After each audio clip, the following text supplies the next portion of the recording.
एक छोटी सी दुकान खोल रहा है, मेरा भोलेनाथ इस दुकान के अंदर बैठेगा, मेरा भोलेनाथ दुकान चलाएगा, मेरा भोलेनाथ व्यापारी बनकर बैठेगा, मेरा भोलेनाथ ग्राहक बनकर आएगा और मेरा भोलेनाथ मेरे परिवार की परवरिश करेगा। वो चाहेगा तो इसी में 4 चांद लगाकर भले जो वो कराएगा हम वो कर लेंगे।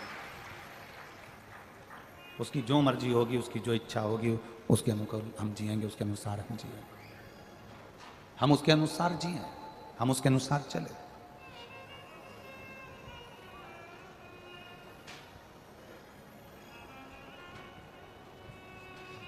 चुप रहने में, मौन रहने में जो सुख है, वो सुख दुनिया का कहीं नहीं है।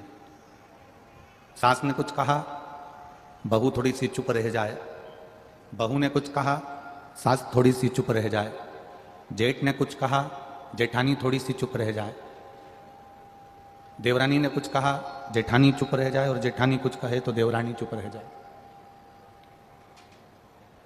मौन में सब कुछ प्राप्त हो सकता है, मौन रहने में सब कुछ प्राप्त हो सकता है। पर तुम 2 घंटे का भी मौन नहीं लेते, 2 लाख का लोन जरूर ले लेते हो। अब तुम सोचते हो कि मैं लोन लेकर सुखी हो जाऊंगा, लोन पाकर सुखी हो जाऊंगा, लोन प्राप्त कर कर सुखी हो जाऊंगा। लोन से कभी कोई सुखी आज तक नहीं हुआ। किस्त जमा करते करते करते करते करते करते करते करते करते करते एक फ्लैट की किस्त जमा करते करते खुद लेट गया, पर फ्लैट की किस्त पूरी नहीं हो पाई महाराज। मौन में जो सुख है वो सुख लोन में नहीं है। जो मौन में सुख है वो सुख लोन के अंतर्गत नहीं है।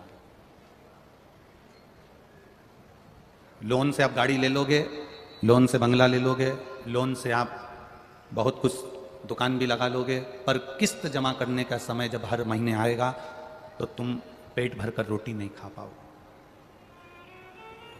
उस समय पर क्या करना है? हमें लोन लेने जाने से पहले, लोन प्राप्त करने से पहले बैंक का कर्जा हो, चाहे पड़ोसी का कर्जा हो, चाहे व्यापारी का कर्जा हो, हमें किसी से कर्जा लेकर अपनी जिंदगी नहीं चलाना।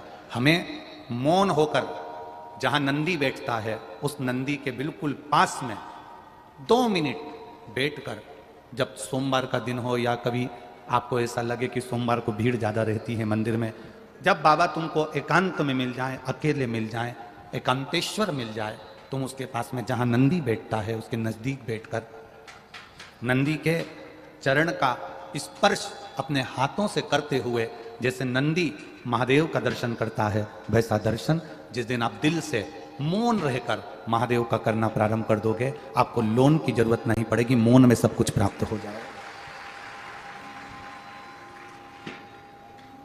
आप मौन से सब कुछ प्राप्त कर सकते हो, मौन से सब धारण कर सकते हो।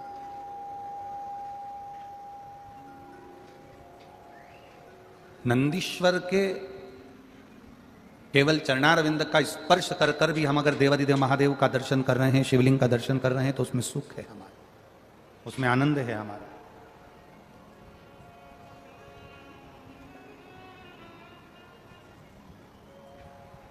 एक शिव भक्त का चरित्र आता है जिसका नाम था नंदनार, जिसको लोग नंदनार कहते थे।